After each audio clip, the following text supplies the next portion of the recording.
ವೀಕ್ಷಕರೇ, ಧಾರವಾಡ ಜಿಲ್ಲೆ ಕುಂದಗೋಳ ತಾಲೂಕಿನ ಕಮಡೋಳಿ ಗ್ರಾಮದ ಶ್ರೀಮತಿ ಆರ್.ಎಫ್. ಪಾಟೀಲ್ ಸರ್ಕಾರಿ ಪಾಲಿಟೆಕ್ನಿಕ್ ಕಾಲೇಜಿನಲ್ಲಿ ಎಸ್ಡಿಪಿ 2023-2024ನೇ ಸಾಲಿನ ಯೋಜನೆಯ ಅಡಿಯಲ್ಲಿ ಮಂಜೂರಾದ ಅನುದಾನದಲ್ಲಿ ಹೆಚ್ಚುವರಿ ಕೊಠಡಿಗಳ ಹಾಗೂ ಕಾರ್ಯಾಗಾರ ಕಟ್ಟಡದ ಕಾಮಗಾರಿಯ ಭೂಮಿ ಪೂಜಾ ಕಾರ್ಯಕ್ರಮ ನೆರವೇರಿತು. ಕಾರ್ಯಕ್ರಮದ ವೇದಿಕೆಯ ಮೇಲೆ ಉನ್ನತ ಶಿಕ್ಷಣ ಸಚಿವರಾದ ಡಾಕ್ಟರ್ ಎಂ.ಸಿ. ಸುಧಾಕರ್ ಅವರು, ಕುಂದಗೋಳ ವಿಧಾನಸಭಾ ಕ್ಷೇತ್ರದ ಶಾಸಕರಾದ ಎಂ.ಆರ್. ಪಾಟೀಲ್ ಅವರು, ತಾಲೂಕು ದಂಡಾಧಿಕಾರಿಗಳಾದ ರಾಜು ಮಾವರ್ಕರ್ ಅವರು, ಪಂಚಾಯತ್ ನಿರ್ವಾಹಕ ಅಧಿಕಾರಿಗಳು ಚಂದ್ರಶೇಖರ್ ಜುಟ್ಟಾಲ್ ಅವರು, ಹಜರತ್ ಅಲಿ ಜೋಡ್ಮನಿ ಅವರು, ವೀರನಗೌಡ ಪಾಟೀಲ್ ಅವರು, ಫಕೀರ್ಗೌಡ ಪಾಟೀಲ್ ಅವರು, ಮಾಂತೇಶ್ ಶಾಗೋಟಿ ಅವರು, ರಂಗನಗೌಡ ಪಾಟೀಲ್ ಅವರು, ರವಿಗೌಡ ಪಾಟೀಲ್ ಅವರು, ಕಲಂದರ್ ಕಾಳ ಅವರು ಮತ್ತು ಕಾಲೇಜಿನ ಪ್ರಾಂಶುಪಾಲರು ಸೇರಿದಂತೆ ಗಣ್ಯರಿದ್ದರು.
ರಾಜ್ಯದಲ್ಲಿ ಸುಮಾರು 107 ಪಾಲಿಟೆಕ್ನಿಕ್ಗಳು ಈಗಾಗಲೇ ಕಾರ್ಯನಿರ್ವಹಿಸ್ತಾ ಇದ್ದಾವೆ.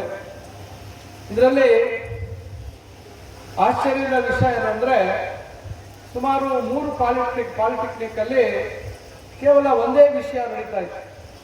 ಇಷ್ಟೆಲ್ಲ 8 ಕೋಟಿ ರೂಪಾಯಿ ಅವತ್ತು ವೆಚ್ಚ ಮಾಡಿ ಕಟ್ಟಿರ್ತಕ್ಕಂಥ ಪಾಲಿಟೆಕ್ನಿಕ್ ಅಲ್ಲಿ ಬರೀ 3 ಕೋರ್ಸ್ ನಡೀತಾ ಇತ್ತು. ಸುಮಾರು 13 ಪಾಲಿಟೆಕ್ನಿಕ್ ಅಲ್ಲಿ ಕೇವಲ 2 ಕೋರ್ಸ್ ನಡೀತಾ ಇತ್ತು. ಈ ರೀತಿ ಇನ್ನು ಕೆಲವು ಪಾಲಿಟೆಕ್ನಿಕ್ನಲ್ಲಿ 3 ಕೋರ್ಸ್ ಇತ್ತು. ಕನಿಷ್ಠ 4 ಕೋರ್ಸ್ ಇರ್ತಕ್ಕಂಥದ್ದು ಬಹಳ ಮುಖ್ಯವಾಗಿರ್ತಕ್ಕಂಥ ವಿಚಾರ. ಯಾಕಂದರೆ ಇಷ್ಟೆಲ್ಲ ಮೂಲಭೂತ ಸೌಲಭ್ಯ ನಾವು ಮಾಡಿಕೊಟ್ಟ ಮೇಲೆ ಕನಿಷ್ಠ 4 ವಿಷಯಗಳಲ್ಲಿ ಪಾಲಿಟೆಕ್ನಿಕ್ ನಡೆಸದೇ ಇದ್ರೆ ಭವಿಷ್ಯ ಅದು ಮಾಡಿ ವ್ಯರ್ಥ ಆಗುತ್ತೆ. ಆದರೆ ಇಲ್ಲಿ ಸಂತೋಷದ ವಿಚಾರ ಏನೆಂದರೆ, 2023ರಲ್ಲಿ ಪ್ರಾರಂಭ ಆಗಿರ್ತಕ್ಕಂಥದ್ದು, ಪ್ರಾರಂಭದಲ್ಲಿ 2 ಕೋರ್ಸ್ ಇದ್ದಿದ್ದು ಈಗ 3 ಆಗಿ, ನಂತರ ಈಗ 4 ಆಗಿದೆ. ಅದೇ ರೀತಿ ವಿದ್ಯಾರ್ಥಿಗಳ ಸಂಖ್ಯೆನೂ ಹೆಚ್ಚಾಗಿದೆ. ನಾನು ಈ ಸಂದರ್ಭದಲ್ಲಿ ಇಲ್ಲಿರ್ತಕ್ಕಂಥ ಮುಖಂಡರಿಗೆ ಮತ್ತು ಇದಕ್ಕೆ ಹೆಚ್ಚು ಪ್ರಚಾರವನ್ನು ಕೊಟ್ಟಿರ್ತಕ್ಕಂಥ ಪ್ರತಿಯೊಬ್ಬರಿಗೂ, ಅದು ಕಾಲೇಜಿನ ಪ್ರಾಂಶುಪಾಲರಿಗೆ ಹಿಡಿದು ಎಲ್ಲರಿಗೂ ನಾನು ಅಭಿನಂದನೆ ಸಲ್ಲಿಸ್ತೇನೆ. ಯಾಕಂದರೆ ಈಗ 349 ಜನ ವಿದ್ಯಾರ್ಥಿಗಳು ಇಲ್ಲಿ ವಿದ್ಯಾಭ್ಯಾಸವನ್ನು ಮಾಡ್ತಾ ಇರ್ತಕ್ಕಂಥದ್ದು ಸಂತೋಷದ ವಿಚಾರ. ಆದರೆ ಇಲ್ಲಿ ಲ್ಯಾಬೊರೇಟರೀಸ್ ಬೇಕು, ಲ್ಯಾಬ್ಗಳಿಗೆ ಸ್ಥಳ ಬೇಕು, ವರ್ಕ್ಶಾಪ್ ಮಾಡಬೇಕು, ಇವೆಲ್ಲ ಮಾಡುವಂಥದ್ದಿದೆ. ಮತ್ತು ಇನ್ನು ಹೆಚ್ಚುವರಿ ಕೊಠಡಿಗಳ ಅವಶ್ಯಕತೆ ಇದೆ. ವಿದ್ಯಾರ್ಥಿಗಳ ಸಂಖ್ಯೆ ಜಾಸ್ತಿ ಆದಷ್ಟು ಕೊಠಡಿಗಳ ಸಂಖ್ಯೆ ಆಗುತ್ತೆ. ಈಗ ಕಂಪ್ಯೂಟರ್ ಸೈನ್ಸಲ್ಲಿ 62 ಜನ, ಬಹುಶಃ ಸ್ಯಾಂಕ್ಷನ್ ಇರೋದು 60. ಸ್ಯಾಂಕ್ಷನ್ ಇರೋದು 60. ಈಗ ಸ್ಯಾಂಕ್ಷನ್ಗಿಂತ 2 ವಿದ್ಯಾರ್ಥಿಗಳು ಜಾಸ್ತಿ ಇದ್ದಾರೆ. ಎಲೆಕ್ಟ್ರಾನಿಕ್ಸ್ ಅಂಡ್ ಕಮ್ಯುನಿಕೇಶನ್ ಅಲ್ಲಿ 66 ಇದ್ದಾರೆ. ಆಶ್ಚರ್ಯ ಏನಂದ್ರೆ, ಮೆಕ್ಯಾನಿಕಲ್ ಇವತ್ತು ಬಹಳಷ್ಟು ಕಡೆ ಮೆಕ್ಯಾನಿಕಲ್ ಅನ್ನ ಆಯ್ಕೆ ಮಾಡುವಂತವ್ರೆ ಕಮ್ಮಿ ಆಗಿದೆ. ಅದು ಇಂಜಿನಿಯರಿಂಗ್ ಕೋರ್ಸ್ ಅಲ್ಲಂತೂ ಮೆಕ್ಯಾನಿಕಲ್, ಸಿವಿಲ್ ಅನ್ನ ಎಲ್ಲ ಕೈ ಬಿಡುವಂತ ಪರಿಸ್ಥಿತಿ ಆಗಿದೆ. ಮೆಕ್ಯಾನಿಕಲ್ ಅಲ್ಲಿ 81 ಜನ ಆಯ್ಕೆ ಮಾಡಿದ್ದಾರೆ. ಬಹಳ ಸಂತೋಷದ ವಿಚಾರ, ಅಭಿನಂದನೆ ಸಲ್ಲಿಸ್ತೀನಿ ನಾನು. ಕ್ಲೌಡ್ ಕಂಪ್ಯೂಟಿಂಗ್ ಹೊಸ ವಿಷಯ, ಬರೀ 8 ಜನ ಆಯ್ಕೆ ಮಾಡ್ಕೊಂಡಿದ್ದಾರೆ. ಬಹುಶಃ ಮುಂದಿನ ಈ ಒಂದು ಶೈಕ್ಷಣಿಕ ವರ್ಷದಲ್ಲಿ ಅದನ್ನು ಹೆಚ್ಚಿನ ಜನ ಆಯ್ಕೆ ಮಾಡ್ಕೋಬೇಕಾಗುತ್ತೆ. ಇವತ್ತಿನ ಕಾಲಕ್ಕೆ ಹೆಚ್ಚು ಬೇಡಿಕೆ ಇರ್ತಕ್ಕಂಥ ವಿಷಯ ಕ್ಲೌಡ್ ಕಂಪ್ಯೂಟಿಂಗ್ ಬಗ್ಗೆ ಆಯ್ಕೆ ಮಾಡುವಂಥದ್ದು ಬಹಳ ಮುಖ್ಯ ಇರ್ತಕ್ಕಂಥದ್ದು. ಈಗ ಎಲ್ಲರಿಗೂ ಇನ್ಸ್ಟಂಟ್ ಆಗಿ ನೌಕರಿಗಳು ಬೇಕು. ಯಾಕಂದ್ರೆ 4-5 ವರ್ಷ ಕಲ್ತಾಗ ಅಮೌಂಟ್ ಸಿಗ್ತದೆ ಇಲ್ಲ ಅನ್ನೋಂಥ ಭರವಸೆ ಕೂಡ ಈಗ ಉಳಿದಿಲ್ಲ. ಆದ ಕೌಶಲ್ಯ ಅಭಿವೃದ್ಧಿ ಒಳಗೆ ಯಾರಾದರೂ ಕೇಳಿದ್ರೆ ಪಾಲಿಟೆಕ್ನಿಕ್ ಐ ಟಿ ಐ ಅಂದ್ರೆ ದೌಡಿ ಎಲ್ಲಿ ಆದರೂ ನೌಕರಿ ಕೊಡುವಂಥ ಕೆಲಸವನ್ನು ಮಾಡ್ತಾರೆ. ಈ ರೀತಿಯಾದಂಥ ವ್ಯವಸ್ಥೆಯನ್ನ ಹಿಂದ ಬಸವರಾಜ ರಾಯರೆಡ್ಡಿ ಸಾಹೇಬರು ಶಿವಯೋಗಕ್ಕಾಗಿ ಈ ಒಂದು ಕಾಲೇಜನ್ನು ಪ್ರಾರಂಭ ಮಾಡಿದರು. ಅದಕ್ಕೆ ಹೆಚ್ಚಿನ ಒಂದು ಏನು ಅನುದಾನವನ್ನು ಕೊಟ್ಟು ಅದರ ಉನ್ನತೀಕರಿಸಿದವರು ಯಾರಾದರೂ ಇದ್ರೆ doctor N C Sudhakar Saheb. ಈ ಒಂದು ನೆನಪು ಕೂಡ ನಮ್ಗೆ ಉಳಿಯುವಂಥ ಕೆಲಸ ಆಗತ್ತೆ. ಮತ್ತು ಕೇಳಿದ್ರು 7ನೇ ಮೊದಲಿಗೆ ಒಂದು 2 ಸಲ ಕ್ಯಾನ್ಸಲ್ ಆಗಿತ್ತು, 7ನೇ ತಾರೀಕು ಮಾಡೋಣ ಹೆಂಗೆ ಅಂತ ಪ್ರಿನ್ಸಿಪಾಲರು ಬಂದು ಸಾಹೇಬ್ರಿಗೆ ಎಂದು ಬರ್ತಾರ ಅವತ್ತ ಮಾಡೋದಂತಂದಾಗ 7ನೇ ತಾರೀಕನ್ನು ನಿನ್ನೆ ಅಧಿವೇಶನ ಮುಗಿಸಿ, ಯಾಕಂದ್ರೆ ಅವ್ರು ಬಂದು ವಸ್ತುಸ್ಥಿತಿ ನೋಡ್ತಾರ, ಅದರ ಬಗ್ಗೆ ಹೆಚ್ಚಿನ ಆಸಕ್ತಿ ಇರ್ತೈತಿ. ಕಂಡೋಳಿ ಅಂದ್ರೆ ನೆನಪು ಉಳಿತಿದ್ರು ಅವ್ರು ಸಾಹೇಬ್ರಿಗೆ. ಎಲ್ಲಿಗೆ ನಾವು ಹೇಳ್ಬೇಕಾಗಿತ್ತು, ಇದು ಕಂಡೋಳ್ರಿ ಕುಂದೂರು ತಾಲೂಕು ಹಿಂಗೆ ಅಂತ.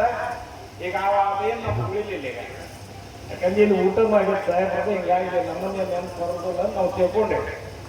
ಸಾಹೇಬ್ರು ಬಂದ ಅಲ್ಲಿ ಒಂದು ಭೂಮಿ ಪೂಜೆ ಇಟ್ಟಿದ್ವಿ, ಸಾಹೇಬ್ರು ಬಂದ್ಬಿಟ್ಟಿದ್ರು ಮುಂದೆ, ಅದಕ್ಕೆ ಇನ್ನೂ ಒಂದು 3 ಕೋಟಿ ರೂಪಾಯಿ ರಸ್ತೆ ಹಾಕೇವಿ. ಹಂಗಾರೆ ಸಾಹೇಬ್ರ ಬಂದಾರ ಅದು ಕೂಡ ಏನು ಹಾಕತ್ತಂದ್ರೆ ಅಷ್ಟಾಗ ಊಟಕ್ಕೆ ಅದಾರ ಅಂದ್ರೆ ಆಯ್ತು ಅಂತ ಹೇಳಿ ಇವತ್ತಿನ ದಿನ ಅದನ್ನು ಕೂಡ ಮಾಡಿದ್ದೀವಿ. ಯಾರು ಕೊಡುದಿಲ್ರಿ. 4 ಎಕರೆ ಹಿಂದೆ ಒಂದೊಂದಿಷ್ಟು ಕಡೆ ಭೂಮಿಲ್ಲದ ಕಾಲದಾಗ ಹೇಳಿದೆವು. ಆದ್ರೆ ಇಂಥ ದಾನಿಗಳದಾರ, ಅವ್ರಿಗೂ ಕೂಡ ನಾವು ಗೌರವವನ್ನು ಸಲ್ಲಿಸಬೇಕು. ಇವತ್ತಿನ ದಿನ ರಾಜಕೀಯ ಶಕ್ತಿ ಕೇಂದ್ರ ಇದೆ, ಹೆಸರುಗಟ್ಟ ಇಲ್ಲಿ ಶಕ್ತಿ ಕೇಂದ್ರ. SR ಬೊಮ್ಮಾಯಿ ಸಾಹೇಬರು ಮುಖ್ಯಮಂತ್ರಿಗಳು ಇದಾವರು, ಬಸವರಾಜ ಬೊಮ್ಮಾಯಿ ಸಾಹೇಬರು ಇದಾವರು, ಇವ್ರ ತಂದೆಯವರಾದಂಥ ಗೋವಿಂದಪ್ಪ ಜೊಟ್ಟಲ್ ಅವರು ಇದಾವರು. ಹಿಂಗಾಗಿ ಮುಖ್ಯಮಂತ್ರಿಗಳು ಕೊಟ್ಟದ್ದು ಯಾರಾದರೂ ಯಾರ್ಯಾರು ಹೇಳಿದ್ರೆ ಅದಕ್ಕೊಂದು ಕಂಬಳಿ. ಅವರು ಕೂಡ 2 ಎಕರೆ ಭೂಮಿಯನ್ನು ದಾನ ಮಾಡಿದ್ದಾರೆ PHCಗೆ, ಪ್ರಾಥಮಿಕ ಆರೋಗ್ಯ ಕೇಂದ್ರಕ್ಕೆ. ಅವರು ಮುಖ್ಯಮಂತ್ರಿಗಳಿದ್ದಾಗ ಅದು ಮಂಜೂರಾತಿ ಕೊಟ್ಟಿದ್ರು. ಅದು ಮುಂದೆ ಸ್ವಲ್ಪ ಹಣಕಾಸಿಗೆ ಮೊನ್ನೆ ಮಾಡಿಕೊಟ್ಟಿದ್ದಾರೆ. 3.5 ಕೋಟಿ ರೂಪಾಯಿ ಕೊಟ್ಟು ಈ ಕೇಂದ್ರ ಕೂಡ ಪ್ರಗತಿಯಲ್ಲಿದೆ. ಹೀಗಾಗಿ ಬಸವರಾಜ ಬೊಮ್ಮಾಯಿ ಸಾಹೇಬರಿಗೆ ಅಭಿನಂದನೆ ಕೊಡ್ತೀನಿ. ಈಗ ಸಚಿವರು ಬಂದ್ರೆ ಏನಾಗತ್ತೆ ಅನ್ನೋದನ್ನ ಹೇಳ್ತೇನೆ. ಈಗ ಇವ್ರು ಬಂದಾಗ ಈಗ 4 ಕೋಟಿ ಕೊಟ್ರ, ಮತ್ತೆ ಯಾವ್ದಾದ್ರು ಬಂದ್ರೆ ಈ ವಸ್ತಿದ್ ಬಂದಾಗ ಒಂದು ನ್ಯೂನತೆಗಳನ್ನ ಹೇಳಿದ್ರು. ಇಲ್ಲ ಅದಕ್ಕೆ ಇಷ್ಟೆಲ್ಲ ದುಡ್ಡು ತುಂಬರಕ್ಕೆ ಹಿಂಗೆ ಅಂತಾರೆ, BCA ಮಾಡ್ಸಲ್ಲ ಚಲೋ ಅಂತೇಳಿ. ಅಂಥವಿದ್ದಾಗ ಅವ್ರಿಗೂ ಕೂಡ ನಾವು ಅವ್ರನ್ನ ಸಂಪರ್ಕಿಸಿ ಮಾಡುವಂಥದ್ದು. ಯಾಕಂದ್ರೆ ಒಬ್ಬರು ದೊಡ್ಡ ನಾಯಕರು ಇಲ್ಲಿ ಬಂದ್ರೆ ಅದಕ್ಕೆ ಹೆಚ್ಚಿನ ಉಪಯೋಗ ಕೂಡ ಆಗ್ತೈತೆ. ಹಿಂದೊಂದು ಪ್ರಹ್ಲಾದ್ ಜೋಶಿ ಅವ್ರನ್ನ ಕರ್ಕೊಂಡು ಬಂದಿದ್ದೆ ಕೇಂದ್ರ ಸಚಿವರು.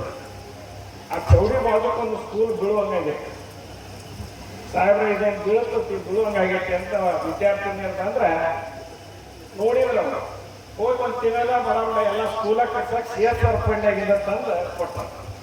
ಅಂದ್ರೆ ಈ ರೀತಿಯಾದಂಥ ನಿರ್ಧಾರಗಳು ದೊಡ್ಡವರು ಬಂದಾಗ ಆಗ್ತಾವ. ಇಂಥ ಒಂದು ಉಪಯೋಗ ಕೂಡ ಇಲ್ಲಿ ಆಗೈತಿ. ಡಾಕ್ಟರ್ ಎನ್ ಸಿ ಸುಧಾಕರ್ ಸಾಹೇಬರು ಬಂದಾಗ ಇವನ್ನೆಲ್ಲ ನೋಡಿದಾರ. ಹಾಸ್ಟೆಲ್ ಬಗ್ಗೆ ಒಂದಿಷ್ಟು ನಮ್ಗೇನಾಗಿದೆ, ಒಂದು 200 ಹುಡುಗರು ಇದು ಏನು ತಾಲೂಕಾ ಪ್ಲೇಸ್ನಾಗೂ ನಮ್ಗೆ ಅವಕಾಶಗಳಿದೆ ವಿದ್ಯಾರ್ಥಿಗಳಿದ್ದಾಗ. ಭಾಳ ಇನ್ನು ಹುಬ್ಬಳ್ಳಿಗೆ ಹೋಗ್ಬೇಕು, 2 ಬಸ್ ಚೇಂಜ್ ಮಾಡಬೇಕು. ಆ ರೀತಿಯಾದಂಥ ವ್ಯವಸ್ಥೆ ಇರೋದ್ರಿಂದ ಯಾವುದಾದ್ರೂ ರೂಪದಾಗ ಇಲ್ಲಿ ಹಾಸ್ಟೆಲ್ ಒಂದು ಆಗ್ಬಿಟ್ರೆ, ವಸತಿಗೃಹ ಆಗ್ಬಿಟ್ರೆ ವಸತಿ ಇರಾಕ ವಿದ್ಯಾರ್ಥಿಗಳಿಗೆ ಅವ್ರಿಗಿನ್ನೂ ಅಭ್ಯಾಸ ಮಾಡಕ್ಕೆ ಹೆಚ್ಚಿನ ಅನುಕೂಲತೆಗಳು ಆಕತ್ತೆ ಅನ್ನುವಂಥ ಮಾತನ್ನು ಹೇಳಿ, ಇಂಥ ಕೆಲಸಗಳಿಂದ ಗ್ರಾಮೀಣ ಭಾಗದೊಳಗೆ ಈ ಒಂದು ಶಿಕ್ಷಣಕ್ಕೆ ಹೆಚ್ಚಿನ ಅವಕಾಶಗಳನ್ನು ಕೊಟ್ಟಂಗ ಆಕತ್ತೆ ಅನ್ನುವಂಥ ಮಾತನ್ನು ಹೇಳಿ, ಸ್ಕೂಲ್ಗಳಿರ್ಬೋದು, ಹೈಸ್ಕೂಲ್ ಇರ್ಬೋದು, ಭಾಳಷ್ಟು ಶಿಕ್ಷಣಕ್ಕೆ ಇಲ್ಲಿ ಮಹತ್ವವನ್ನು ಕೊಟ್ಟಂಥ ಈ ಊರು ಇಂಥ ಗ್ರಾಮಕ್ಕೆ ಇವತ್ತು ಅವರು ಬಂದು ಈ ಒಂದು ಕಾರ್ಯಕ್ರಮ ನೆರವೇರಿಸಿಕೊಟ್ಟಿದ್ದಾರೆ. ಅವ್ರಿಗೂ ಕೂಡ ತುಂಬ ಧನ್ಯವಾದಗಳು ಹೇಳಿ ಈ ಕಾರ್ಯಕ್ರಮ ಯಶಸ್ವಿಯಾಗಿ ನೆರವೇರಿದೆ ಅಂತ ಹೇಳಿ ನಾನು ಮಾತನಾಡ್ತೇನೆ. ಜೈ ಹಿಂದ್. ಹೆಚ್ಚುವರಿ ಕೊಠಡಿಗಳನ್ನು ಮಾನ್ಯ ಸಚಿವರ ಒಂದು ಪ್ರಯತ್ನದಿಂದ ಇಲ್ಲಿ ಮಂಜೂರಾಗಿರುತ್ತದೆ. ಅಲ್ಲದೆ ಇದೇನು ನಮ್ಮ ಸಂಸ್ಥೆ ಸುಮಾರು 2023-24ರಲ್ಲಿ ಪ್ರಾರಂಭವಾದಾಗ ಇಲ್ಲಿ ಬಹಳ ಕಡಿಮೆ ವಿದ್ಯಾರ್ಥಿಗಳು ವಿದ್ಯಾಭ್ಯಾಸ ಮಾಡ್ತಾ ಇದ್ರು. ತದನಂತರ ಪದೇ ಹೆಚ್ಚಿಗೆ ಆಗ್ತಾ ಈಗ ಸುಮಾರು 300ಕ್ಕಿಂತ ಹೆಚ್ಚಿಗೆ ವಿದ್ಯಾರ್ಥಿಗಳು ನಮ್ಮ ಸಂಸ್ಥೆಯಲ್ಲಿ ವಿದ್ಯಾಭ್ಯಾಸ ಮಾಡ್ತಾ ಇದ್ದಾರೆ. ಮೊದಲನೇದಾಗಿ ಇಲ್ಲಿ ಬರೀ 2 ಬ್ರಾಂಚ್ಗಳು ಮಾತ್ರ ಪ್ರಾರಂಭ ಆಗಿತ್ತು, ಎಲೆಕ್ಟ್ರಾನಿಕ್ಸ್, ಕಂಪ್ಯೂಟರ್ ಸೈನ್ಸ್ ಅಂತ ಹೇಳಿ. ಆಮೇಲೆ ಮೆಕ್ಯಾನಿಕಲ್ ಮತ್ತು ಕ್ಲೌಡ್ ಕಂಪ್ಯೂಟಿಂಗ್ ಅಂತ ಸ್ಟಾರ್ಟ್ ಆಗಿ ಈಗ ಒಟ್ಟಿಗೆ 4 ಬ್ರಾಂಚಸ್ ನಮ್ಮ ಸಂಸ್ಥೆಯಲ್ಲಿ ನಡೀತಾ ಇದೆ. ನಾವು ಇಲ್ಲಿ ಈ ಸಂಸ್ಥೆಗೆ ಬಂದ ಮೇಲೆ ಇಲ್ಲಿ ಒಳ್ಳೆ ಸುಂದರವಾದ ಕಟ್ಟಡ ಇತ್ತು. ಅದರ ತಕ್ಕಂಗೆ ವಿದ್ಯಾರ್ಥಿಗಳು ಸ್ವಲ್ಪ ಕಡಿಮೆ ಇದ್ದರು, ಆದರೆ ವಿದ್ಯಾರ್ಥಿಗಳ ಸಂಖ್ಯೆ ಜಾಸ್ತಿ ಆದಾಗ ಕಟ್ಟಡ ಕೊರತೆ ಆಗತ್ತೆ ಅನ್ನೋ ಒಂದು ಆತಂಕ ಇತ್ತು.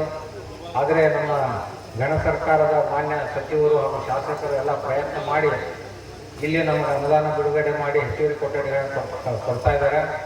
ಆ ಸಂದರ್ಭದಲ್ಲಿ ಇವತ್ತಿನ ದಿನ ಎಲ್ಲ ಗಣ್ಯರು ಸೇರಿ ಭೂಮಿ ಪೂಜೆ ಕಾರ್ಯಕ್ರಮವನ್ನು ಏರ್ಪಡಿಸಿದ್ದಾರೆ. ಅವರೆಲ್ಲರಿಗೂ, ಎಲ್ಲ ಗಣ್ಯರಿಗೂ ಹಾಗೂ ಊರಿನ ಎಲ್ಲ ಹಿರಿಯರಿಗೂ ನಮ್ಮ ಸಂಸ್ಥೆಯ ಪರವಾಗಿ ನಾನು ತುಂಬ ಹೃದಯದ ಧನ್ಯವಾದಗಳನ್ನು ಅರ್ಪಣೆ ಮಾಡ್ತಾ ಇದ್ದೇನೆ. ನಮ್ಮ ಅಣ್ಣನವರಾಗಿರ್ತಕ್ಕಂತಹ ದಿವಂಗತ ಸಿದ್ದನಗೌಡ ರಘುನಾಥಗೌಡ ಪಾಟೀಲ್ ಅವರ ಧರ್ಮಪತ್ನಿ ಆಗಿರ್ತಕ್ಕಂತಹ ಮೀನಾಕ್ಷಿ ಪಾಟೀಲ್ ಅವರು ಮಾಡ್ತಕ್ಕಂಥ ಒಂದು ವಿಜ್ಞಾಪನೆ, ಉನ್ನತ ಶಿಕ್ಷಣ ಅನುಕೂಲತೆಗಾಗಿ ಇನ್ನೂ 4 ಎಕರೆ ಭೂಮಿಯನ್ನ ದಾನ ಮಾಡಲಿಕ್ಕೆ ಈ ಕುಟುಂಬ ತಯಾರಾಗಿದೆ. ಈ ಮೇಲ್ಕಾಣಿಸಿದ ವಿಷಯಕ್ಕೆ ಸಂಬಂಧಿಸಿದ ಹಾಗೆ ಅಮ್ಮನವರಾಗಿರ್ತಕ್ಕಂಥ ಶ್ರೀಮತಿ ಕುಮದ್ವತಿ ಹನುಮಂತಗೌಡ ಪಾಟೀಲ್ ರವರ ಹೆಸರಿನಲ್ಲಿ ಉನ್ನತ ಶಿಕ್ಷಣಕ್ಕೆ ಸಂಬಂಧಿಸಿದ ಹಾಗೆ ಕಾಲೇಜು ಮಂಜೂರಾತಿಗಾಗಿ 4 ಎಕರೆ ಭೂಮಿಯನ್ನು ಸರ್ಕಾರಕ್ಕೆ ಕೊಡಲು ನಾವು ಸಿದ್ಧರಿದ್ದೇವೆ. ಗ್ರಾಮೀಣ ಭಾಗದ ವಿದ್ಯಾರ್ಥಿಗಳ ವಿದ್ಯಾಭ್ಯಾಸಕ್ಕೆ ಇದರಿಂದ ತುಂಬಾ ಅನುಕೂಲ ಆಗ್ತಾ ಇದೆ. ಜೊತೆಗೆ ಇದಕ್ಕೆ ಪೂರಕವಾಗಿರ್ತಕ್ಕಂತಹ ಒಂದು ಶೈಕ್ಷಣಿಕ ವ್ಯವಸ್ಥೆ, ವಿದ್ಯಾರ್ಥಿಗಳ ಸಂಖ್ಯೆಯನ್ನು ಕೂಡ ನಮ್ಮ ಪ್ರೌಢಶಾಲೆ ಇರ್ಬೋದು, ಪಾಲಿಟೆಕ್ನಿಕ್ ಕಾಲೇಜ್ ಇರ್ಬೋದು, ಎರಡೂ ಕೂಡ ಒಳಗೊಂಡಿದೆ. ಯಾಕಂದ್ರೆ ಸುತ್ತಮುತ್ತಲಿರ್ತಕ್ಕಂಥ ಯಾವುದೇ ಗ್ರಾಮೀಣ ಭಾಗದಲ್ಲಿ ಯಾವುದೇ ಕಾಲೇಜುಗಳು ಇಲ್ಲ ಅಂತಕ್ಕಂಥದ್ದನ್ನ ಮಾನ್ಯರಿಗೆ ನಾ ಇಲ್ಲಿ ಹೇಳಿಕ್ಕೆ ಇಷ್ಟಪಡ್ತಾ ಇದ್ದೀನಿ. ಆದುದರಿಂದ ತಾವು ಇದನ್ನ ಗಮನಕ್ಕೆ ತೆಗೆದುಕೊಂಡು ಮುಂದುವರಿದ ಉನ್ನತ ಶಿಕ್ಷಣ ವ್ಯವಸ್ಥೆಗೆ ಪೂರಕವಾಗುವಂತಹ ಸರ್ಕಾರಿ ಕಾಲೇಜನ್ನ ಆರಂಭಿಸಲು ವಿನಂತಿಯನ್ನ ಮಾಡ್ಕೊಳ್ತಾ ಇದ್ದೀವಿ. ಜೊತೆಗೆ ನಮ್ಮ 4 ಎಕರೆ ಭೂಮಿಯನ್ನ ಈ ಶೈಕ್ಷಣಿಕ ವ್ಯವಸ್ಥೆಗೆ ನೀಡಲು ನಾವು ಮನಪೂರ್ವಕವಾಗಿ ಒಪ್ಪಿಕೊಂಡು ಈ ಒಂದು ವಿನಂತಿ ಪತ್ರವನ್ನ ತಮಗೆ ಕೊಡಮಾಡಲಿಕ್ಕೆ ಬಯಸ್ತಾ ಇದ್ದೇವೆ. ಈ ಕಾರ್ಯಕ್ರಮದಲ್ಲಿ ಕಾಲೇಜಿನ ಉಪನ್ಯಾಸಕ ಸಿಬ್ಬಂದಿಗಳು, ವಿದ್ಯಾರ್ಥಿಗಳು, ಗ್ರಾಮದ ಹಿರಿಯರು, ಸಾರ್ವಜನಿಕರು ಭಾಗವಹಿಸಿದ್ದರು.